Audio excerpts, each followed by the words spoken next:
The morning sun was rising gently over the city when Mama Margaret arrived at the gate of the big company. She walked slowly, her steps steady, her face calm but her eyes sharp with purpose. She greeted the security man at the gate with warmth. "Good morning, my son," she said softly. The man straightened up and returned her greeting with respect. "Good morning, Mama. First time here?" he asked kindly. "Yes," she replied. "I was asked to report here today. Please, where do I go?" He pointed at the tall, shining building inside the compound. "That is the reception, Mama. Just go through the front steps and you will see it by the right." She nodded. "Thank you, my son. What is your name?" she asked. "Sool," he answered proudly. "God bless your work, Sool," she said as she walked on.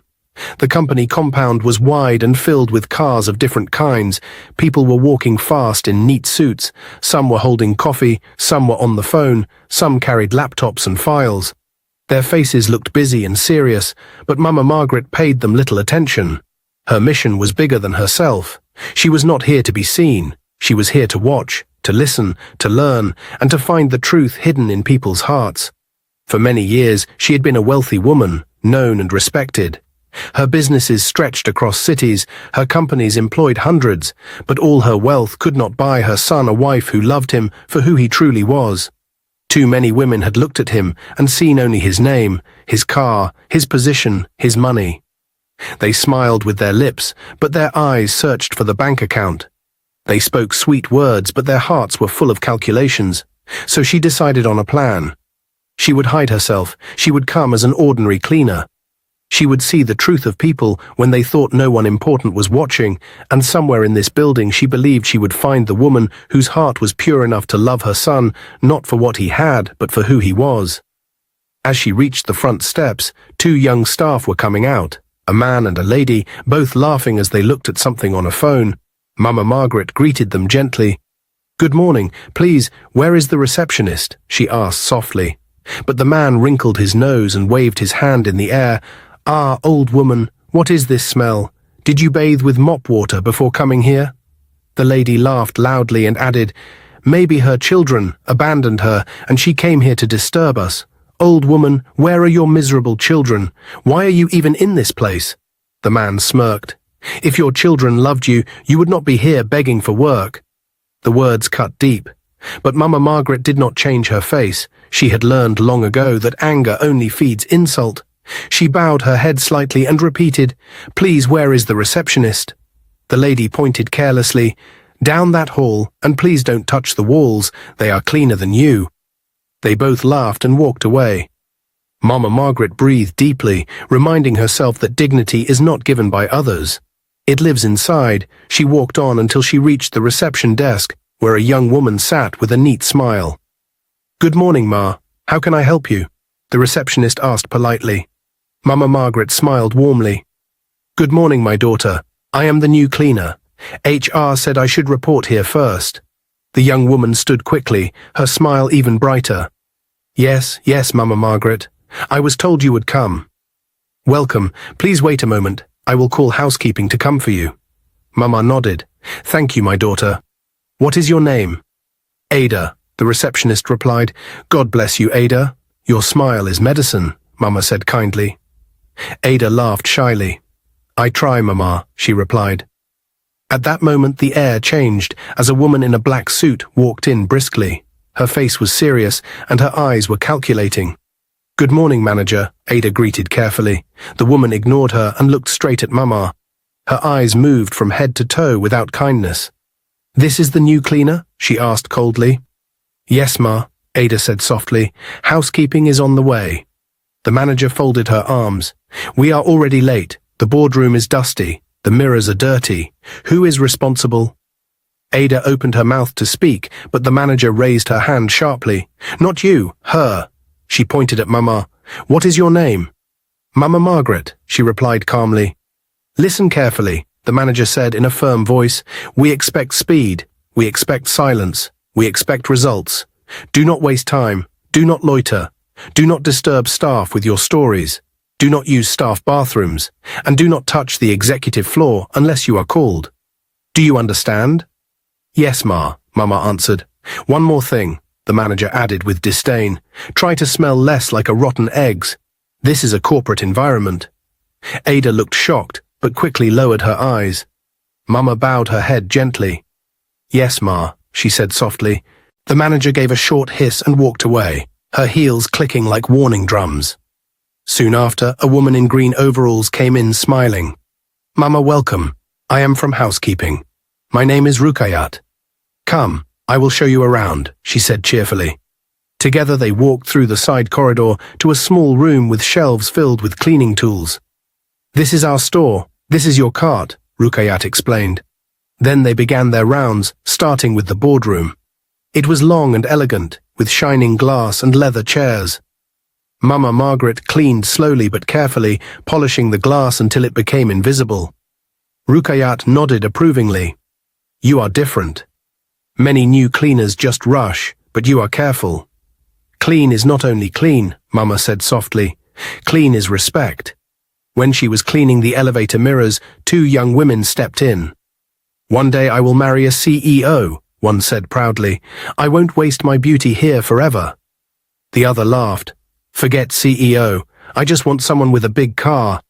I don't care about love. Love does not pay rent. They both laughed. Mama then asked softly, what about a good heart?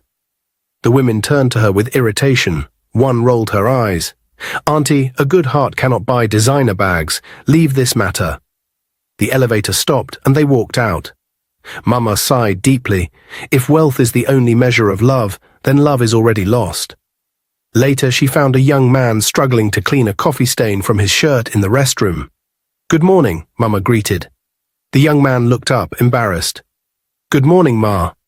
Use soap, she advised gently, and dab, don't rub.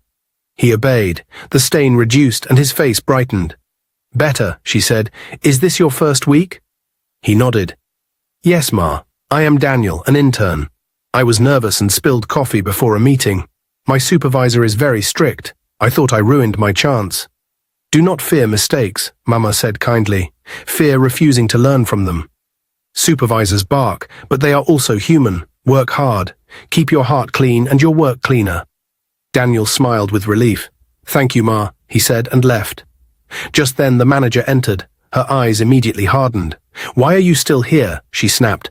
Restrooms should be done by now. And don't waste time talking to interns. They must learn to suffer. Go and finish your work. Yes, Ma, Mama replied quietly, though her chest felt heavy. Leadership without kindness is a knife that cuts even the owner, she thought. During the lunch break, Mama Margaret sat in the staff canteen, her body tired and her eyes heavy. She had been working since morning, moving from office to office, scrubbing, wiping and polishing without rest. At last, she found a corner seat and quietly opened the small food she had carried from home. It was nothing fancy, just a little rice and stew, but to her it was precious.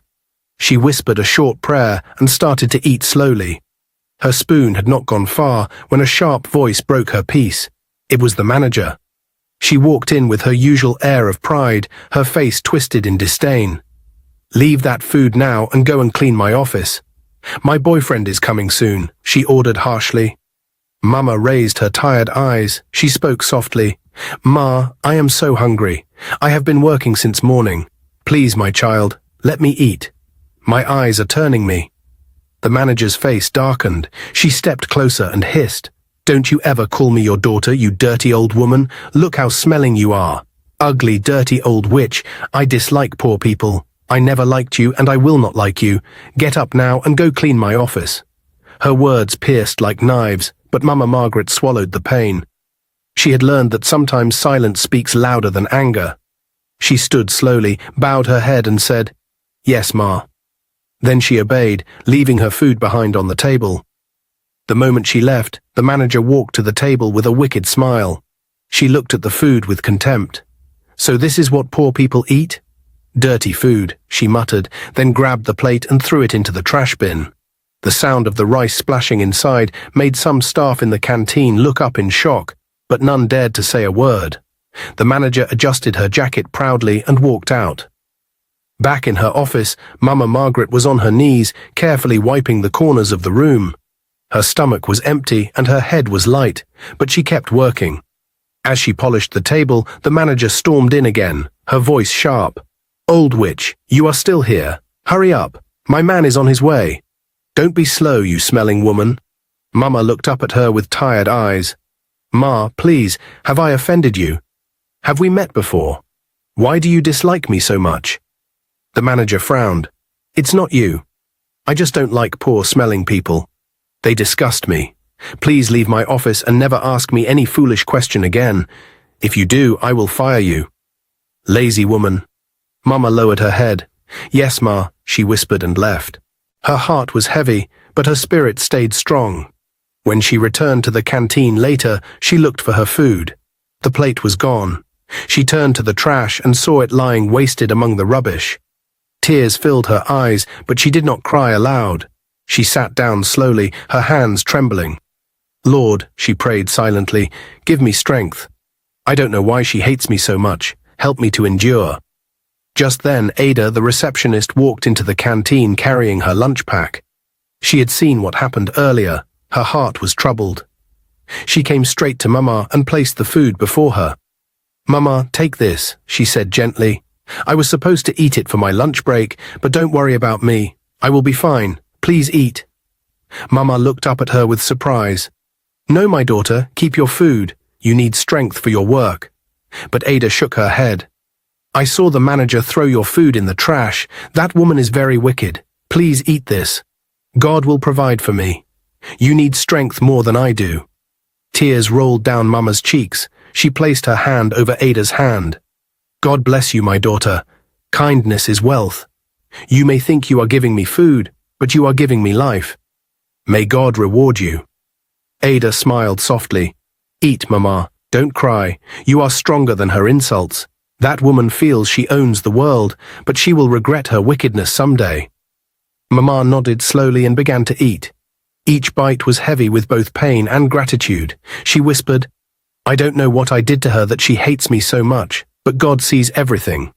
God will judge. No one escapes the fruit of their actions." Ada sat with her quietly.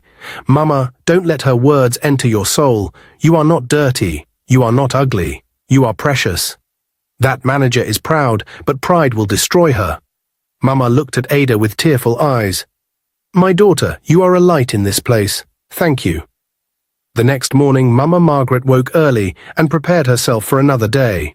She walked to the company gate with quiet determination. Sewell, the security man, greeted her cheerfully. "Good morning, Mama. Ready for another day?" "Yes, my son," she said with a smile. "We thank God for life." Inside the compound, the company was already alive with movement. Cars arrived, staff rushed in, voices echoed in the lobby. Mama moved quietly, pushing herself to be strong. She had promised herself that no insult would break her spirit. At the reception, Ada waved happily. "Good morning, Mama," she called. Mama smiled warmly.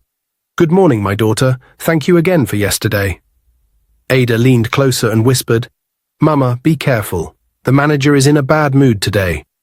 She quarreled with her boyfriend last night, and now she is throwing her anger on everyone."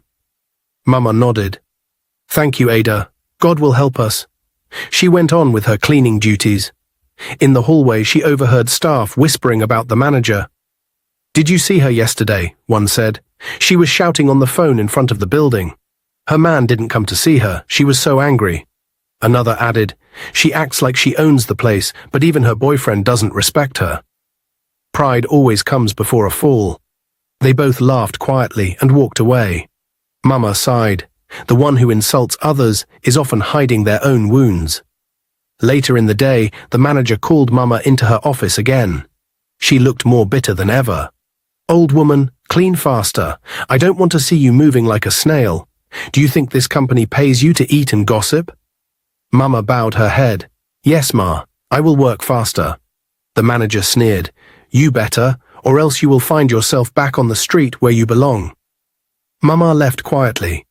As she wiped the floor, she thought, "This woman hates poor people because she does not understand that wealth can vanish in a day.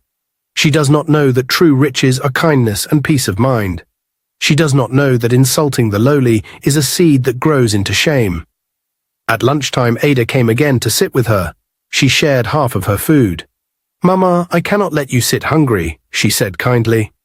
Mama looked at her with gratitude. "My daughter, may your life never lack helpers. You are a blessing." As they ate together, Ada said softly, "Mama, yesterday I cried when I saw the manager throw your food away. How can a person be so wicked? What if you had fainted from hunger?" Mama shook her head gently. "My daughter, some people believe wealth makes them gods. They forget that tomorrow is not promised, but every act, good or bad, has a reward. God will judge.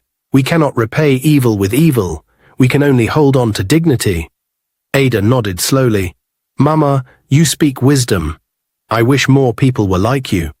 Mama smiled faintly. "Wisdom comes from pain, my child. Every insult I endure teaches me patience. Every kindness I receive teaches me gratitude. Life is a school." Ada's eyes softened. "Then you are the best teacher I know." Mama chuckled softly, though her heart was heavy. "If only she knew who I truly am," she thought. "One day the truth will come, but for now I must remain hidden." 4 days later, Mama Margaret arrived at the company gate early in the morning. Sewell, the security man, greeted her warmly as usual.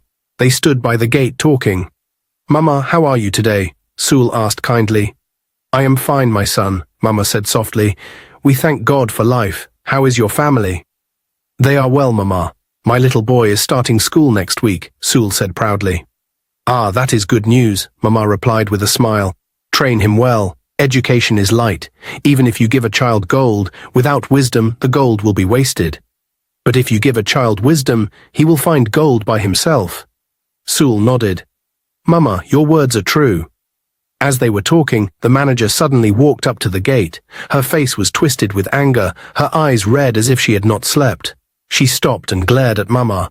"There you are, you old witch," she shouted loudly. "You are the reason my boyfriend broke up with me last night. He said he is tired of me. It is because of your bad luck." Mama was shocked. She looked at the manager calmly. "How is that my business?" she asked softly. The manager's anger exploded. "How dare you, poor woman, talk to me like that?" she screamed, and before anyone could stop her, she raised her hand and slapped Mama hard across the face.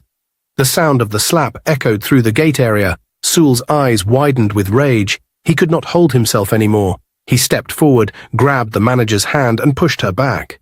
"Enough," Sewell shouted. "You cannot treat her like this. She is old enough to be your mother. You are mannerless.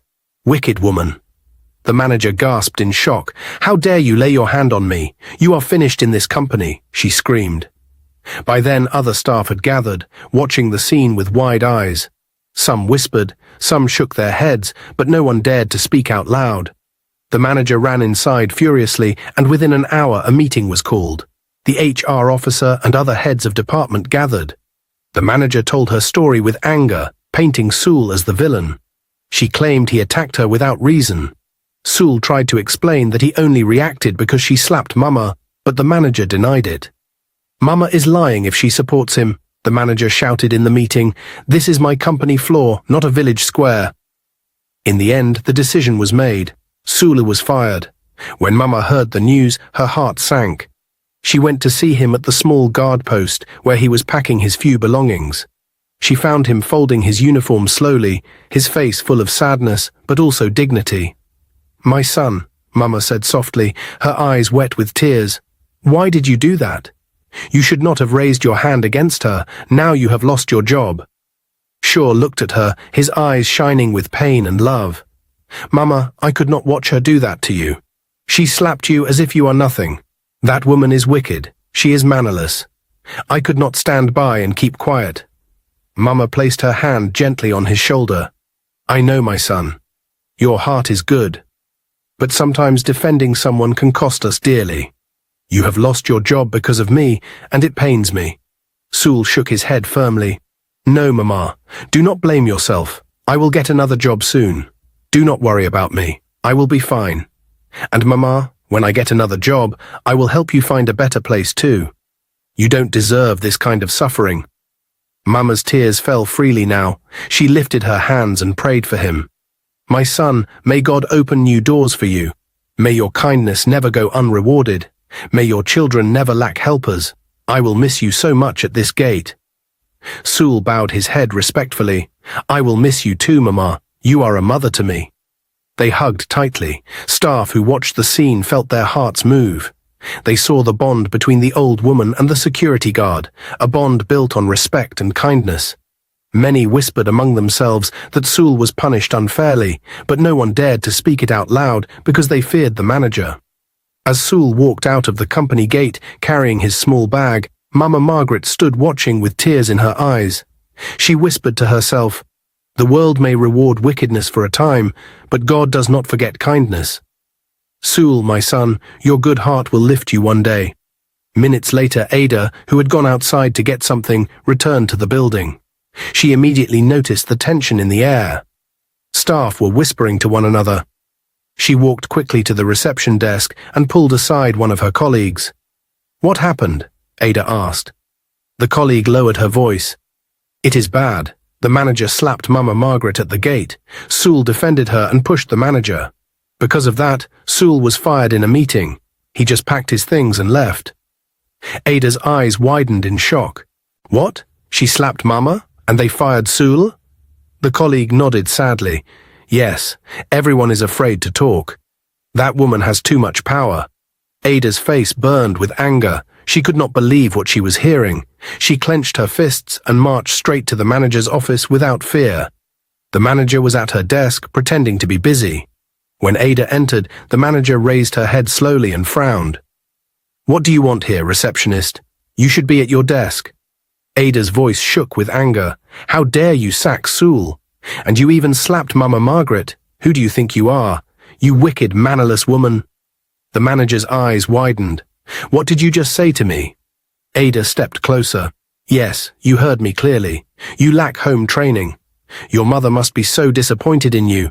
You insult an old woman who did nothing to you. You waste her food. You slap her in front of everyone. And then you fire a good man who only tried to protect her. Shame on you." The manager jumped to her feet, shaking with rage. "How dare you talk to me like that, you foolish girl? I will have you sacked immediately." Ada folded her arms and raised her chin. "Fire me if you want. To hell with you and your work. You think this job is my life? Keep it. At least I will leave here with my dignity. Can you say the same about yourself? You walk around with fine clothes and pride, but inside you are empty. You are cruel. You are a disgrace."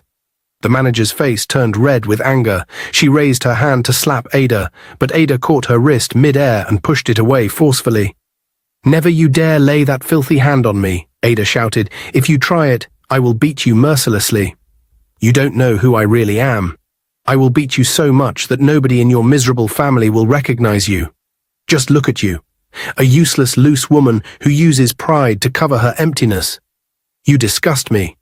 Staff who were passing by stopped and stared through the glass walls of the office. Whispers filled the corridor. Some covered their mouths in shock, some nodded in agreement. Nobody had ever dared to speak to the manager that way. The manager froze. For the first time she had no words. Her hand trembled where Ada had pushed it away. She tried to speak, but only managed a weak hiss. Ada stood tall, her eyes blazing with fire.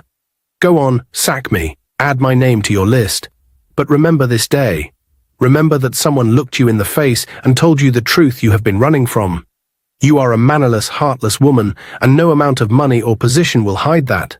God will judge you." With that, Ada turned and walked out of the office, her head high.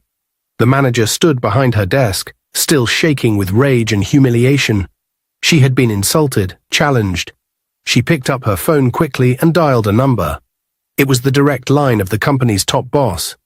"Sir," she said, "I want Ada, the receptionist, fired immediately. She just insulted me in front of everyone and even stole money from my office drawer." There was silence for a moment, then the calm but firm voice of the unknown boss came through the line. "Number Ada cannot be fired. That is an order from me." The manager gasped. "Sir, but she—" The boss continued without letting her finish. "And for your information, Sewell is coming back to work tomorrow. I have given the order already. You better accept it." Before she could reply, the call ended. The manager stood frozen, her face red with shock and anger. "This boss is a fool," she hissed. "Is he sleeping with Ada?" Why else would he protect her like this? I don't even know how he looks like. He hides himself like a shadow. But he must be very proud, thinking he can order me around. Nonsense. She paced the office like a lioness trapped in a cage. Her mind boiled with envy and confusion. So Sul is coming back. After I humiliated him. After I told everyone he was finished. How dare they disgrace me like this? I will not allow it. A week later, Mama Margaret was busy with her usual morning cleaning. She had been wiping the long corridor of the executive floor, moving slowly but carefully. She had just finished polishing the last corner when suddenly her foot slipped on the wet surface. Before she could balance herself, she fell heavily to the ground. A sharp pain shot through her leg, and she cried out softly. Staff who heard the noise rushed to her side. "Mama, Mama, are you okay?" one of them asked, but Mama could not move. She lay there groaning. Within minutes, she was rushed to the hospital. The doctors examined her and placed her on a bed. Her eyes closed, her body weak, she fell into unconsciousness. Ada arrived at the hospital in tears. "Doctor, please tell me the truth. What is wrong with her?" she begged. The doctor sighed. "She has a broken leg. The injury is serious. She will need surgery. Without surgery, she may not walk again, and the surgery costs 1 million naira." Ada gasped. 1 million naira? Where will I get that kind of money from? I don't even earn that in 2 years of work here. The doctor shook his head. If we don't operate soon, her condition may get worse. Ada wiped her tears quickly and stood firm. "Don't worry, doctor. Mama must not die. She is like a mother to me. I will find the money." The doctor frowned. "How? You are just a receptionist." Ada's eyes filled with determination. "I have a land I inherited from my late parents. I will sell it. Even if it is the only thing I have, I don't care. Mama's life is more important than land. Please give me time. I will bring the money." Before the doctor could stop her, Ada grabbed her bag and ran out of the hospital. Minutes after she left, Mama Margaret's eyes fluttered open. She groaned softly and turned her head. Her son Joseph was already standing by her bedside, his eyes filled with worry and anger. "Mother, this is getting too much," he said. "I think you have to stop this act. Enough is enough. Look at what has happened to you. This was never the plan." Mama blinked slowly. "Joseph, I slipped today. It was never part of the plan. It was just a mistake. Don't be angry." But Joseph shook his head, his voice firm. "Mama, that is the more reason you have to stop. I never asked you to do this. You chose this path by yourself. You don't need to keep pretending to be poor just to test people. You could have died today." Mama's eyes softened. "My son, don't you see? I have learned so much already. I have seen pride and wickedness. I have also seen kindness and sacrifice. I slipped, yes, but it is not a sign to stop. It is only a reminder that even in disguise, I am still human. Please don't be angry." Joseph walked out angrily. He went straight to the doctor's office. "Doctor, tell me the truth," he demanded. "How is my mother?" The doctor leaned back in his chair. "She really needs surgery for her broken leg. Without it, she may never recover fully." Joseph nodded. "Fine, how much?" 1 million naira, the doctor replied calmly. Joseph frowned. "I was told there is no deposited money yet?" The doctor nodded. "Yes, there is no deposit yet, but one of your staff, a lady named Ada, promised to raise the money. She said she will sell her only land to pay for the surgery." Joseph's face turned red with anger. "What? She promised to sell her land? Doctor, how could you allow a poor girl to make such a decision without calling me? She is just a receptionist." The doctor sighed. "How do you expect me to know? I never knew she was your mother. You both kept it secret." Joseph shook his head bitterly. "So this is what our country has turned into. If you don't deposit money, you can't be treated. How pathetic. A poor girl is running to sell her only inheritance, while I, her son, am here. It is shameful." He sighed deeply. "Doctor, just give me a call when she comes back. I hope she hasn't sold that land yet. That poor girl is very kind. She should not suffer for my family." Meanwhile, back at the company, the manager was in her office. She had just heard the news that Mama Margaret was in the hospital, unconscious after an accident. Instead of pity, her heart was filled with joy. She leaned back in her chair and smiled wickedly. "I pray that old dirty woman never makes it," she muttered.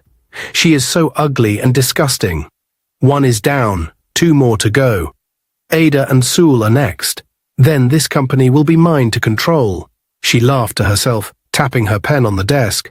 Nobody will miss her. She was always in the way, smelling up the place with her poverty. Good riddance. But unknown to her, her wicked words were being overheard by 2 junior staff outside her office door. They glanced at each other, shocked. One whispered, "Did you hear that? She is happy that Mama is in the hospital." The other nodded. "Yes. This woman is heartless. No wonder everybody hates her." The 2 staff walked away quietly, shaking their heads. One day the truth will catch up with her, they thought. Some hours later, Ada came back to the hospital. She rushed into the doctor's office, holding a bundle of money in her shaking hands. "Doctor, please, take this," she said breathlessly. "It's 300,000 naira. I could not find a buyer for my land today because it was too urgent, but I couldn't sit and do nothing. This is everything I managed to gather. I had saved up 250,000 naira over the years, and Sewell gave me 50,000 naira from his own pocket. Please, doctor, save Mama. Don't let her die." Her voice cracked with desperation. She dropped the money on the doctor's desk and clasped her hands together as if begging for her own life. Her eyes filled with tears that spilled down her cheeks. The doctor looked at her with surprise, then slowly shook his head. "Calm down, young lady. You don't need to panic. Someone has already paid for Mama's surgery." Ada froze. "What?" She blinked in shock. "How do you mean? Who paid?" The doctor smiled faintly and adjusted his glasses. "It was anonymous. We received a full payment earlier. The operation has already been done. Mama is fine now. You spent several hours outside before coming back, so you missed it. Everything is fine. She only needs some rest." Ada's mouth fell open. She felt as if the floor had moved under her feet. She stepped closer, her voice trembling. "Doctor, please don't hide anything from me. Is Mama really okay? I can't stand it if something has happened to her. Please, tell me the truth." The doctor leaned back in his chair and gave her a reassuring smile. "Of course she is fine. The operation was successful. There is no danger. You should go home now. It's already late. Come back tomorrow morning. She will still be resting tonight." Ada wiped her tears quickly, still confused. "Doctor, are you sure? You are not just saying this to make me stop crying. Is Mama truly safe?" "Yes," the doctor said firmly. "She is safe. You don't need to worry anymore. Whoever paid for her surgery did a very good thing. Your Mama will wake up tomorrow stronger. All she needs now is rest, food, and your love. Go home, prepare her something good to eat, and come back in the morning." Ada stood quietly for a moment, her heart racing. She looked at the bundle of money on the table and whispered, "I can't believe this. Somebody paid for Mama? Who could it be?" The doctor smiled again, but said nothing. "Don't trouble yourself, young lady. What matters is that Mama is alive and well. Go home now."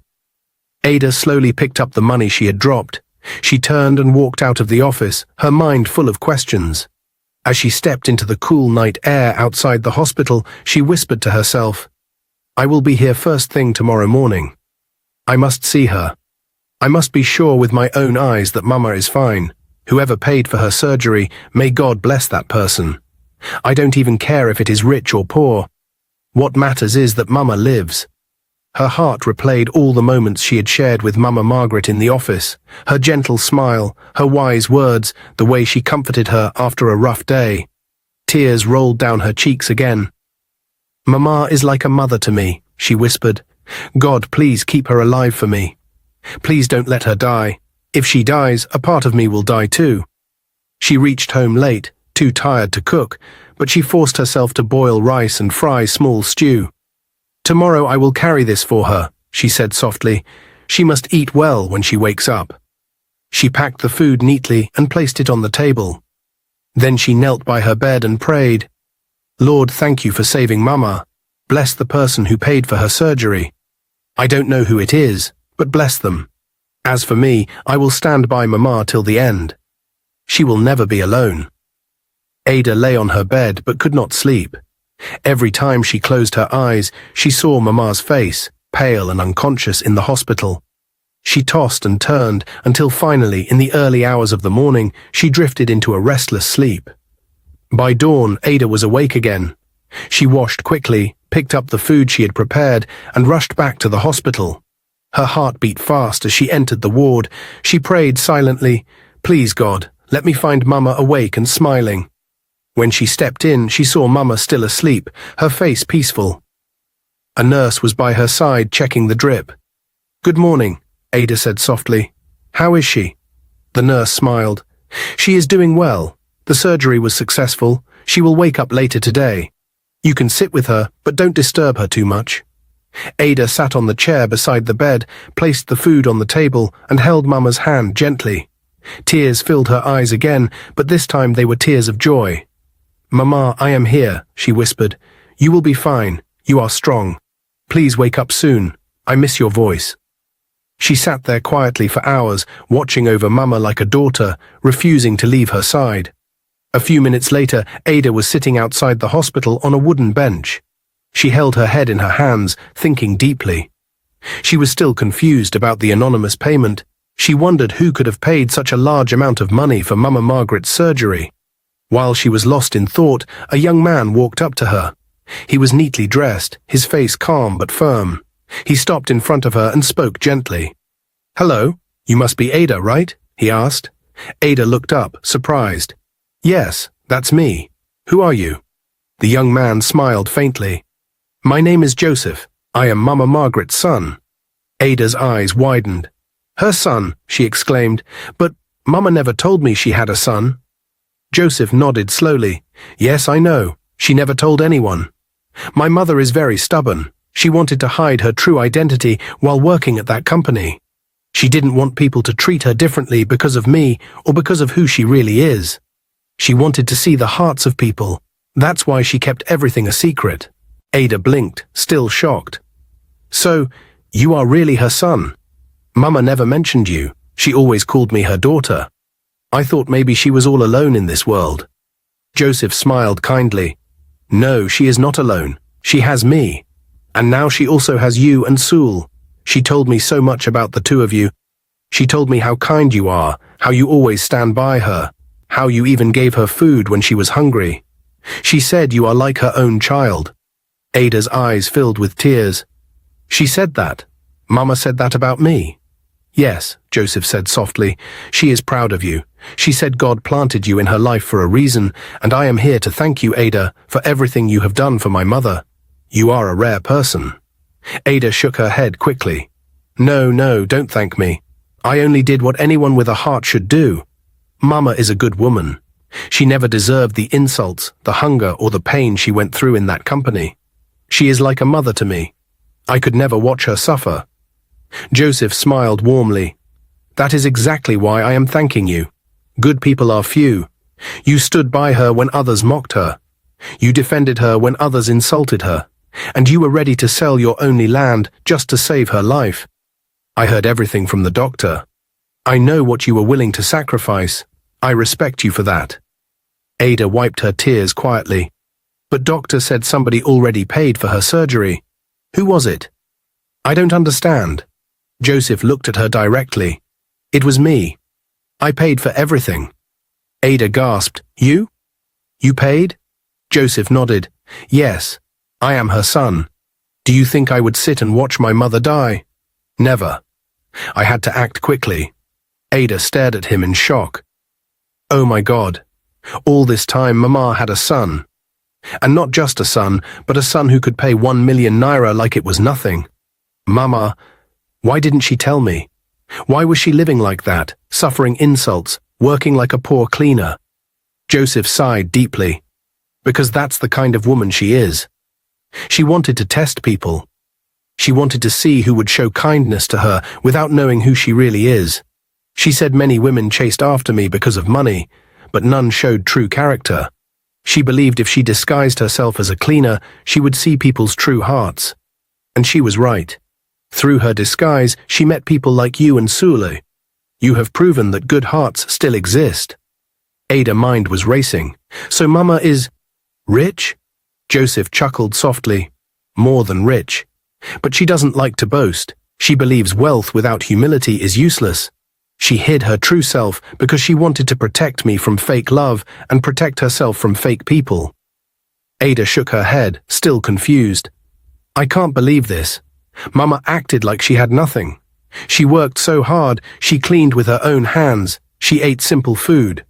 She endured insults from the manager. Why would a billionaire mother do that? Joseph smiled. Because she is a teacher. She wanted to teach the world a lesson. She wanted to show that dignity is not in clothes or cars or money. Dignity is in the heart.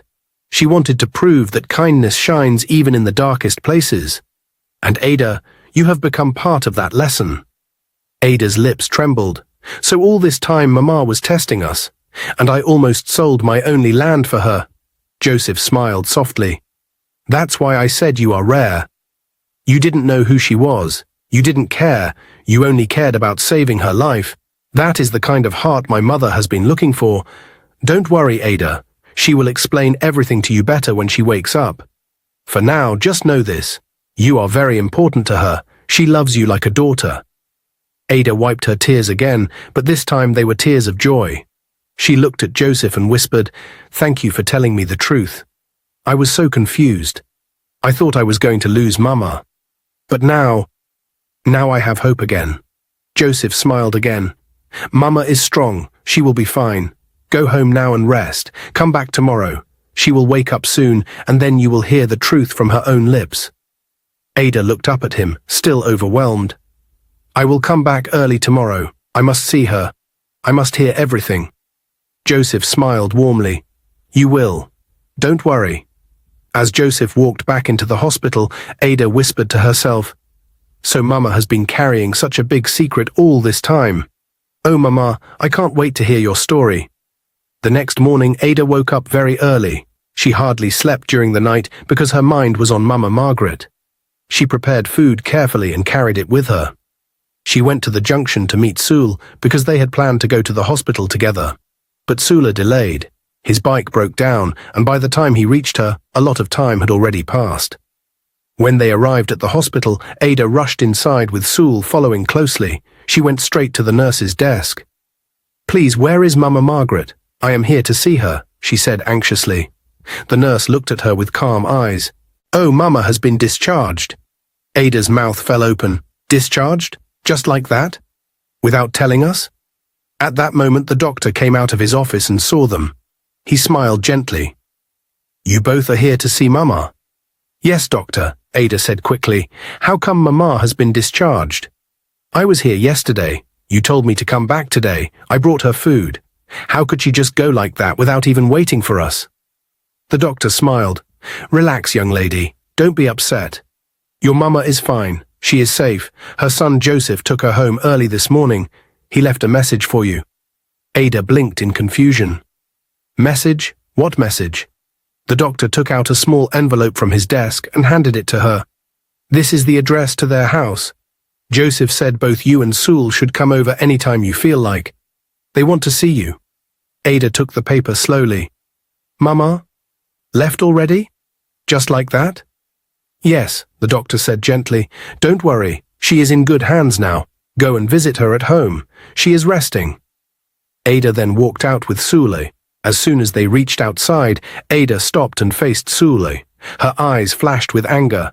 "Sul, this is your fault. We were supposed to be here on time. I waited for you at the junction for hours. You delayed me. Now Mama has gone, and we missed her." Sul lowered his head. "Ada, I am sorry, truly sorry. The bike I entered broke down on the road. I tried to come fast, but it was not my fault." Ada shook her head, still angry. "Because of that, we missed our chance. I wanted to see Mama's face when she woke up. I wanted her to taste the food I cooked. Now she has gone home without us. I feel so hurt." Sul touched her arm gently. "Ada, don't worry. At least we now have her address. We will go and see her." Ada sighed heavily. "Let's just go home. We can go to Mama's house tomorrow." But Sul shook his head firmly. "No, Ada, let's go now. We don't need to wait until tomorrow. We don't even know what may happen tomorrow. Mama is alive now. She is resting now. Let's go and see her today. Ada hesitated for a moment, then finally nodded. Fine, let's go now. They entered a bus and began the journey. The address led them out of the city into a quieter area filled with big houses and tall gates. Ada looked out of the window and grew more and more nervous. Finally, they reached the address. When they stepped down from the bus and looked ahead, both of them froze in shock. Before them stood a mansion so big and beautiful that their mouths opened in disbelief. The compound was wide, there were fountains spraying water in the garden, and 2 luxury cars were parked neatly in front. The gate itself was taller than most houses they had ever seen. Ada whispered, "Joseph said they were rich, but I never thought they were super heavily wealthy. This is beyond rich. This is something else." Sewell rubbed his eyes as if he was dreaming. "I have never seen this kind of house in my entire life except on television. My God, this place looks like a palace." He shook his head in disbelief. "How I wish they can employ me as a security man here. I will be so happy. Just to guard this gate alone, I will feel like I am guarding a whole kingdom." Ada turned to him with a small smile. "Sewell, are you not tired of being a security man? Haven't you suffered enough? Don't you dream of something bigger for yourself?" Sewell chuckled sadly. "Ada, suffering has been my middle name. I don't complain anymore. If I can get a job here, even as a gate man, I will be proud. At least here I will be treated with respect, not like that wicked manager who insulted me every day." Ada sighed and looked at the mansion again. "Still, I want more for you, Sewell. You have a good heart. You deserve more than standing at a gate."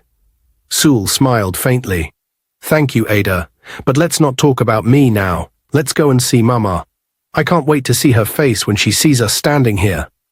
After a few minutes, a guard opened the gate for them and led them inside.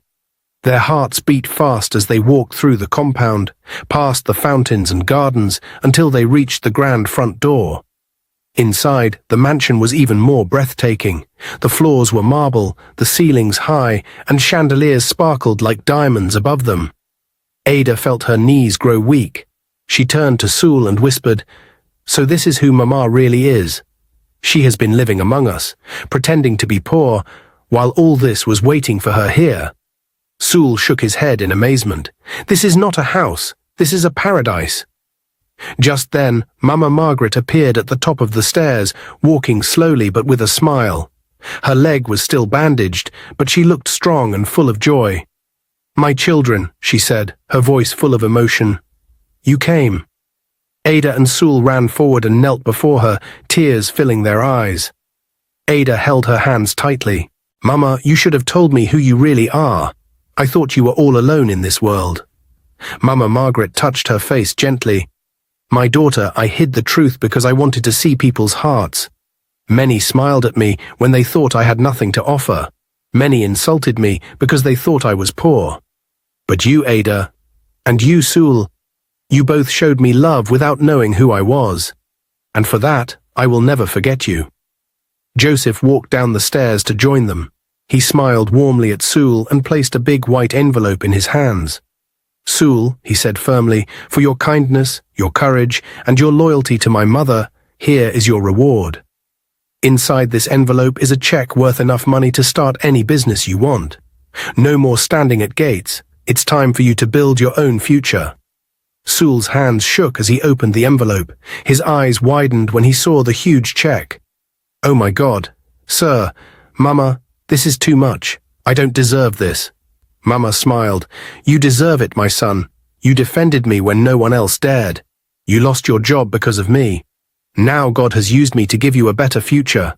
Go and build your dream." Tears rolled down Sewell's cheeks as he fell to his knees. "Thank you, Mama. Thank you, sir. I will never forget this day. I will use this money well. May God bless you forever." Then Mama turned to Ada, her eyes full of love. She took her hand and said softly, "Ada, my daughter, from the first day I met you, I knew there was something different about you. You stood by me, fed me, defended me, and even wanted to sell your only land just to save my life. You have proven yourself worthy of my heart. And now I want you to know this. You are going to marry my only son." Ada gasped, "Mama, what are you saying?" Joseph stepped forward, his eyes filled with tenderness. He took Ada's other hand. "Ada, I love you. I have loved you from the first day I saw you in the office, even when you didn't know who I was. I admired your kindness, your strength, and your courage. You are the woman I want by my side." Ada's tears fell freely now. She shook her head, overwhelmed. "Joseph, I loved you the first day I saw you at the hospital, but I never said it because I thought you were far above my level. I thought it was impossible." Joseph smiled gently. "Love has no level, Ada. True love only sees the heart, and my heart belongs to you." Ada sobbed with joy and threw her arms around him. Mama Margaret clapped her hands and laughed with happiness. "This is the day I have been praying for. My son has found the woman who loves him truly, not for money, but for who he is." A few days later, a general meeting was announced in the company. Nobody knew what it was about, but all the staff gathered in the big hall. The wicked manager stood proudly in the front row with her arms crossed, smiling to herself. "Maybe they want to promote me," she whispered to one of her friends. "After all, I am the best here." The hall was noisy with chatter until suddenly a young man walked in. Nobody recognized him. He was dressed neatly and walked with confidence. Beside him walked Mama Margaret, the cleaner everyone thought was poor. The hall went silent. People began whispering. "Who is he? Why is the old cleaner standing with him? What is going on?" The young man walked to the stage and raised his hand. His voice was calm but strong. "Good morning, everyone. You don't know me, so let me introduce myself.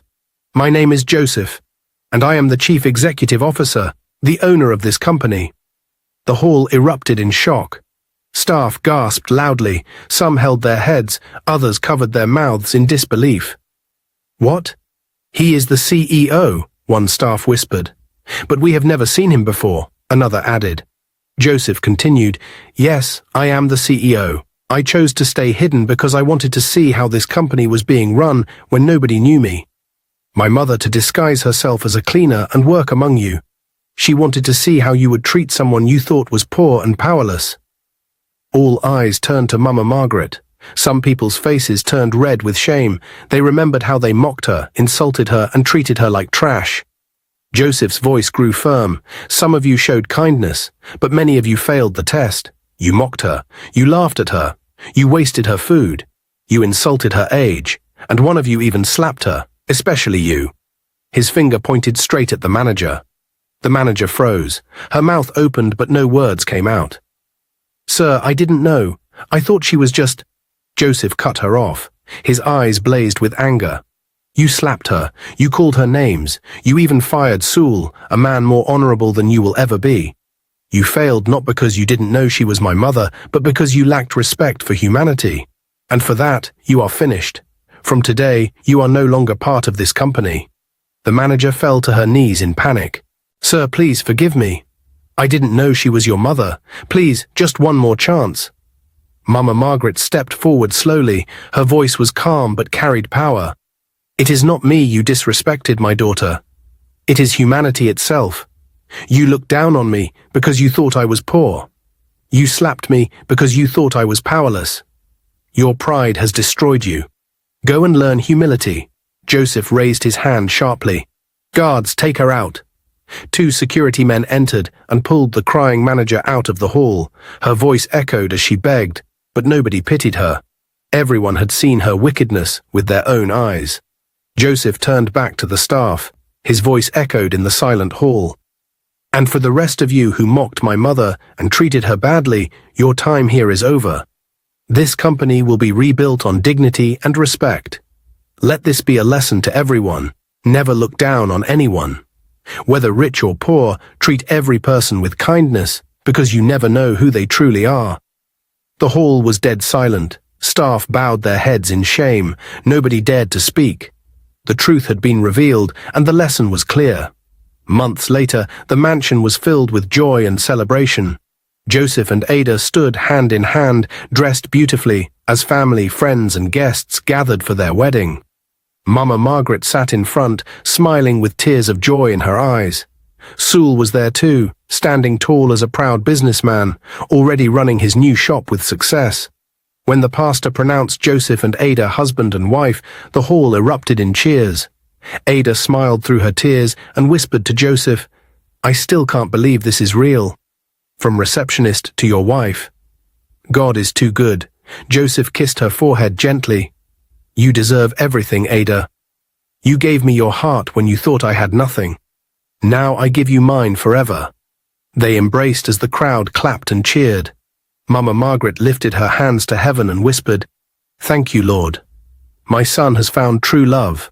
My mission is complete," and from that day on, Joseph and Ada lived in happiness, their home built not just on wealth, but on true love, respect, and kindness. Dear viewers, what lesson did you learn from this story? Share your thoughts in the comments below. If you enjoyed this video, don't forget to like, share, and subscribe to our channel. Also, turn on the notification bell so you'll be the first to know whenever we upload new videos. Thank you for watching and stay blessed.